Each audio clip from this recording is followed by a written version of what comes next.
예, 안녕하세요. 일건훈입니다. 예, 저번에는 운동 철학에 관한 얘기를 얘기했는데, 뭐 하루 차이네요. 이번에는 또 기술적인 얘기를 또 하려고 해요.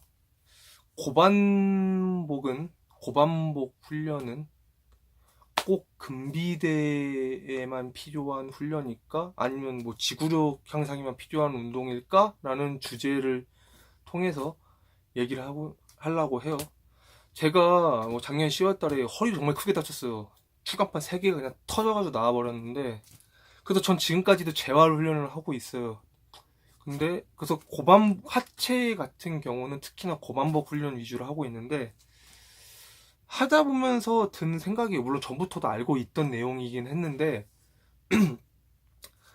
예를 들어 스쿼트를 제가 지금 그렇게 하고 있기 때문에 스쿼트를 통해서 바로 본론으로 들어가 볼게요.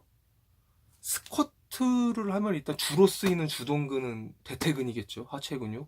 그리고 보조적으로 개입되는 근육이 뭐 복근이라던가 바벨을 들고 안 찌그러지려고 버텨야 되니까 당연히 척추 기립근도 보조근으로 쓰이겠고, 생각 외로 바벨을 이렇게 흔들리지 않고 내려갔다 올라오는 동작에 이게 훅 올라오지 않으려고 이 전완근 쪽에도 힘 많이 들어갑니다.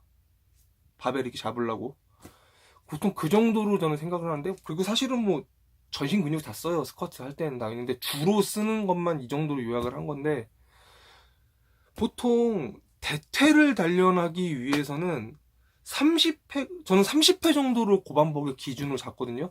20회까지도 약간 중간 정도 중량으로 좀 잡아요. 30회가 넘어가야지 좀 약간 숨이 헐떡거리면서 좀 지구력과 체력 쪽에 좀 적합한 운동이라고 생각을 하는데, 어쨌든 이건 주관적인 거니까 30회를 예로 들어서 저는 그렇게 기준을 잡아요. 30회를 기점으로. 30회 정도로 고반복이라고 했을 때 30회 정도의 고반복 훈련을 하게 되면은 그런 거 느끼실 거예요. 어느 지점에 가면은 타켓 근육의 대퇴보다는 어, 척추 기립근 있는 데가 막 근육이 막 되게 막 불타 들어가는 것처럼 막 피로해지고, 막 종아리가 그럴 수도 있고, 어떤 분은 복근이 그럴 수도 있고, 심지어 그런 분도 봤어요. 요 잡고 있는 30회가 넘어 이 밥을 잡고 있는 이 전완근이 불타 들어가듯이 되게 그런 통증이 느껴진다라고. 그러니까 부상 통증이 아니죠. 그 고반복으로 인한 그 통증이 느껴진다는 분도 계세요. 좀 드물긴 하지만은 보통은 기립근 쪽이 그렇게 되겠죠. 스쿼트 고반복 할 때. 근데 그게 단순히 보면은 대퇴 쪽에 가야 할 그 이제 자극이 보조 근육 쪽으로 가는 되게 비효율적인 상황이기는 한데, 나는 대퇴를 키우려고 스쿼트를 하고 있는데 고반복 하다 보면 어느 지점에선가 난 대퇴보다 지금 대퇴는 아직 멀쩡한데 아까 좀 전완이라든가 막 척추 기립근이 막 더 아픈 사람도 있어요. 땡기고 자극이 오고. 근데 그게 과연 아무런 의미가 없는 운동이냐라고 말하면은 목적에 따라 다르긴 하지만은 전 일단은 아니라고 대답을 하고 싶어요. 물론 대퇴를 키우기 위해서 대퇴에 집중하고 뭐 고립을 하셔야 되는 프로 선수분들이라던가 뭐 일반인이나 할지라도 그런 목적을 가지신 분한테는 그게 비효율적이 맞는데, 제가 이거를 무의미한 건 아니고 어떨 땐 효율적이 될 수 있다라고 말을 하는 이유는, 스쿼트를 했을 때 하체는 상대적으로 큰 근육이에요. 척추 기립근이랑 복근보다. 근데 그래서 스쿼트를 하게 될 때 하체는 충분히 그 중량을 버티는데 척추 기립근이나 복근력이 못 버텨가지고 찌그러져가지고 그 중량을 실패하는 경우가 있어요. 경우가 있는 게 아니라 굉장히 많아요. 특히 초심자들 같은 경우는 거의 대부분이에요. 고수급들 가면은 그런 경우는 거의 없는데 일반인 초심자들한테 엄청 많이 벌어지는 현상이에요.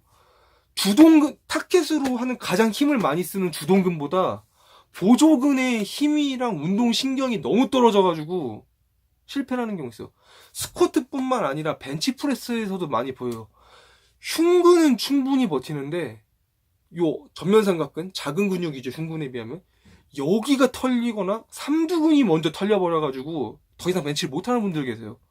그런 경우 진짜 많으실 거예요. 가슴에 자극이 오는 게 아니라 난 벤치를 했는데 삼두랑 막 여기 전면삼각근이 엄청 불타 들어가듯이 아픈 분들 계실 거예요. 그게 그 케이스예요.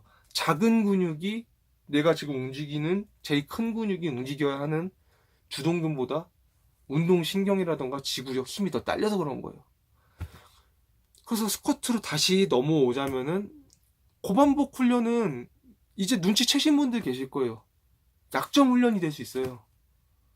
척추, 나는 대퇴가 예를 들어서 60kg 바벨을 들어 올릴 정도로는 강한데 척추 기립근이 후두두두 걸리고 못 버텨가지고 훅 올라오면서 그것 때문에 못하겠다, 60을 못 들겠다 하시는 분은 중량은 40으로 낮춰서 30회 반복, 50회 반복, 뭐 몇 세트를 하시군, 뭐 실패 지점 찍든 말든 그거는 이제 본인이 앞서 설명한 대로 뭐 이렇게 체계적으로 짜시면 되는 거고, 어쨌든 그런 고반복을 하게 됨으로써 여기에 당연히 그럼 척추 기립근이 불타 들어가는 느낌이 대퇴보다 먼저 들겠죠. 처음에는 계속 체계적인 프로그래머의 그 고반복을 루틴에 넣어서 반복하다 보면은 언젠가는 이 척추 기립근이 강화가 될 거예요.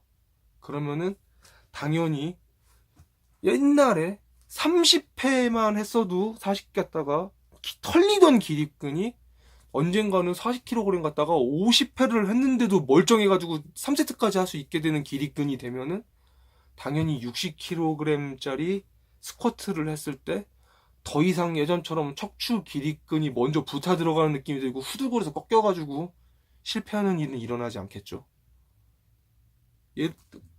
기립근만을 예로 들었지만은 예를 들어서 정말 드물게 제가 직접 목격한 거예요. 바벨을 잡고 있는 전완근이 후들거려가지고 털려가지고 전완이 아파가지고 더 이상 못하겠다고 걸어놓으시는 분도 꾸준히 해주시면은 고반복 해주시면은 전완이 강화돼서 그런 일은 안 생기겠죠. 근데 여기서 이렇게 반문하시는 분도 계실 거예요. 기립근이 약점이면은 스쿼트를 하고서 하이퍼 익스텐션을 추가해주면 되는 거 아니냐? 전완이 약점이면 임마 리버스컬 추가하라고 이렇게 말하시는 분도 계실 거예요. 일리는 있는 말이에요. 근데 제가 앞서 설명한 영상 중에 있어요. 벤치프레스랑 푸시업은 주로 쓴다는 타켓 부위만 갖다 뿐이지 완전히 다른 운동입니다. 역학적으로 다른다는 거는 보디빌딩 근육 관점이 아니라 운동 신경 관점이에요. 지면에서 내 몸을 밀어내는 거랑 뭐 중량을 얻는 중량 푸시업이라고 해도 내가 누워서 윗방향으로 중량을 밀어내는 거는 흉근만 쓴다 뿐이 쓰는 근육만 비슷하다 뿐이지 운동 신경에서 달라요. 족구랑 축구가 같다고 얘기하진 않잖아요. 발을 쓰는 구기 종목이라고. 배구랑 농구가 손 쓰는 종목이라고 같은 종목이 아니라는 이 얘기 전 시간에 영상에서 했습니다. 그렇기 때문에 스쿼트에서 털리는 기립근과 털리는 전완근도 스쿼트 동작을 통해서 스쿼트 동작을 했을 때 유기적으로 쓰이는 방식이 운동신경으로 강화가 되는 게 아무래도 더 발달 속도와 약점을 보완하는 속도가 더 가속화를 붙이는 데 도움이 되지, 따로 해주는 거는 리스트콜을 잘하는 지구력이 키워지는 거예요. 쓰는 부위만 갖다 뿐이지. 하이퍼 익스텐션? 뭐 중량 하이퍼 익스텐션 하는데 도움은 되겠죠. 하지만 스쿼트 하는데도 전이는 되긴 될 거예요. 근데 직접적으로 스쿼트 동작을 통해서 기립근을 단련하는 것만큼 빠른 속도로 직접적으로 전이 되지는 당연히 않습니다. 그 얘기를 하는 겁니다. 예, 이제 이것도 또 얘기가 길어졌는데 길게 할 수밖에 없는 거긴 했는데 정리 들어갈게요. 고반복 훈련이 당장에는 내가 타켓으로 하는 부위에 자극이 오지 않는다고 해도 무의미한 건 아닙니다. 그 동작에 쓰이는 다른 보조근을 강화시키는 목적으로 쓰인다면은 이것도 얼마든지 메인 프로그램이 될 수 있다는 걸 얘기하고 싶은 거고, 꼭 보디빌딩 펌핑에만 쓰이는 게 아니에요. 지구력 훈련이라던가 이걸로 파워리프팅에 맥시멈 스트렝스 RM을 올리는 프로그램의 메인으로 쓸 수도 있는 겁니다. 실제로 프로분들 중에 그렇게 쓰시는 분들도 계세요. 실제로 제가 직접 봤습니다. 저도 그렇게 하고 있고요. 그리고 따로따로 고립을 통해서 그 부위들을 단련해 주는 거는 약간의 전이는 될 수 있겠지만은 운동 신경이 종목이 아예 다르기 때문에 쓰이는 운동 신경이 다르기 때문에 직접적인 도움은 되지 않아요.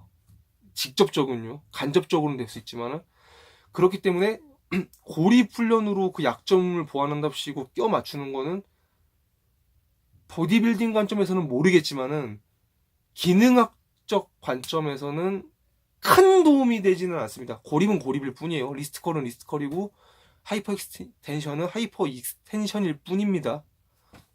예, 그렇기 때문에 고반복 훈련에 편견을 가지지 마시고 고반복 훈련도 얼마든지 스트렝스 훈련을 약점을 잡고 보완할 수 있는 메인 프로그램이 될 수도 있다라는 관점과 가능성을 열어두시라고 오늘도 또 길게 10분이 넘게 얘기했습니다. 예, 감사합니다.